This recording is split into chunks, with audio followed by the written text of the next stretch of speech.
Hi everybody, I'm Mucha Marapa from Matrix Global Media and welcome. I'm delighted to be holding this 10 series of instructional articles about social media, this fascinating area of social media, and specifically social media relative to business. You know, we've got the personal side of social media, ways we communicate with family, friends, colleagues on a day-to-day basis. And then there's the very different way that businesses conduct social media, particularly with view to raising that awareness, creating a list, and then leading to subsequent sales. So here, what I wanted to do in this video was discuss what I like to call the social media cluster, which is 6 current prominent areas of social media. And I say current because there's a new kid on the block, if you can really call Google a new kid on the block. But today what we're going to do is we're going to discuss Facebook, Twitter, YouTube, LinkedIn, podcasting, and the blog. That is what forms the current social media cluster that we'll be discussing in these articles. Now, the reason why I put the blog in the middle there is the blog is the hub, it's the fulcrum, it's the spine of all social media. And I really wanted you to get this diagram in your mind. And I'm having a chuckle because I get a lot of comments about the content that I put together, but also about these sort of scribbled diagrams.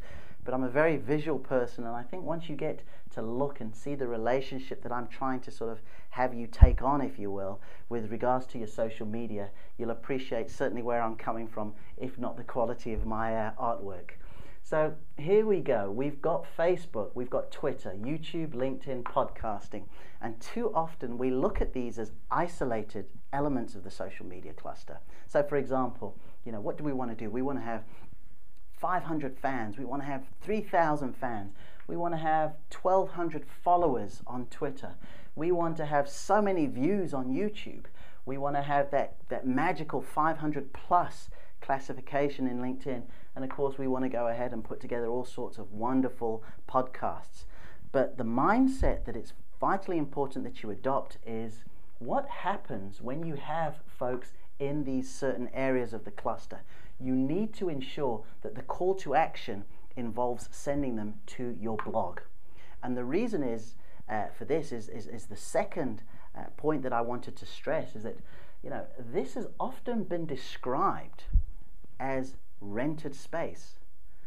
And the first time I ever heard that, I just couldn't get my head around what the person was saying. But he was saying, look, in effect, Facebook, Twitter, YouTube, LinkedIn in particular, yes, they belong to us, but do they really belong to us?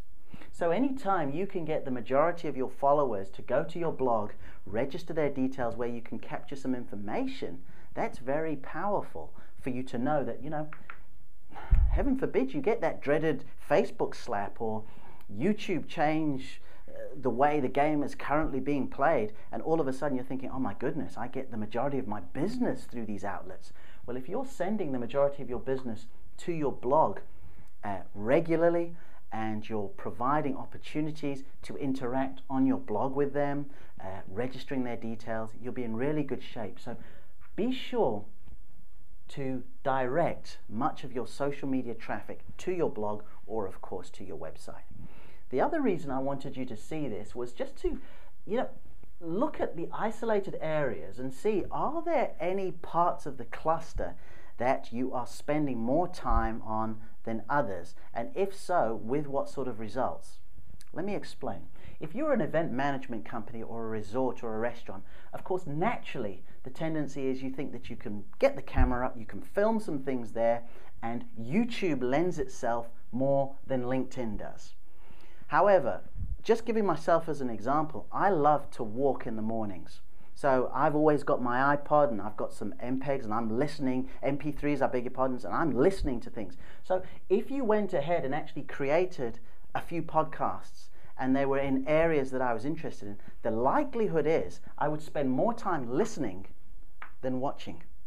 So be sure that you sort of spread out your social media love to all different areas. Yes, you'll sort of have a tendency to lean towards certain areas if they're proving to be more effective, but you've got to turn it around in such a way where what do other people use as their gadgets, their mechanisms to engage and interact with social media? And the example I just gave you, for example, for me, I'm highly about the audio side of things. So, you know, take that sort of visual image and ensure that you cover all the bases, and do not, of course, forget the blog. Well, what I wanted to do here as well was talk to you about what we're going to be covering in this series of articles. You know, we're going to deep dive, we're going to, as Perry Marshall likes to say, we're going to peel back the onion on these different areas of the cluster, where we'll look at them as standalone, isolated concepts. I'll give you my thoughts and my opinions, a number of case studies on what I think works for the small business, the entrepreneur, the self-employed organization, the mom and pop style company. And you can apply some of those things to your own products, services, and to, of course, yourselves. Then what we're also going to do is we're going to cover that often overlooked aspect of autoresponder emails. And this is all, again, on the back of somebody seeing what they like on YouTube, going to your blog, reading, downloading some things, and then how you are then able to go ahead and continue to interact with them, leading to, of course, the hope that you can get a sale. And then we're going to look at social media management. You know, it's a fascinating area here because, you know, what I often hear is people say, yeah, look, it makes great sense, but I'm just not willing to put all the work in. I just don't want to sit all day long and just be responding, posting comments and tweets and so on and so forth. You know, I've got an opinion on that. I'm not sure whether it's sort of as full on as people think it needs to be. But secondly, we look at that really interesting area of social media management, how you can get somebody in your own organization, if you like, to become that designated social media manager, or the things to consider when bringing in a social media manager. And for those of you who are looking to sort of offer some different aspects of your business, whether you indeed want to go ahead and offer social media management as part of your service. And then finally, we're going to have a resource, a tricks of the trade, where I will identify many of the sort of big players in these different areas of the social media cluster who I've learned a lot from, and I know you will as well.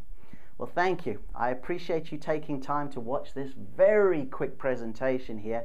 Looking forward to getting going in a week's time, but please, in the meantime, feel free to post comments, observations. Let's get the interaction going before we start, and I look forward to chatting again really soon.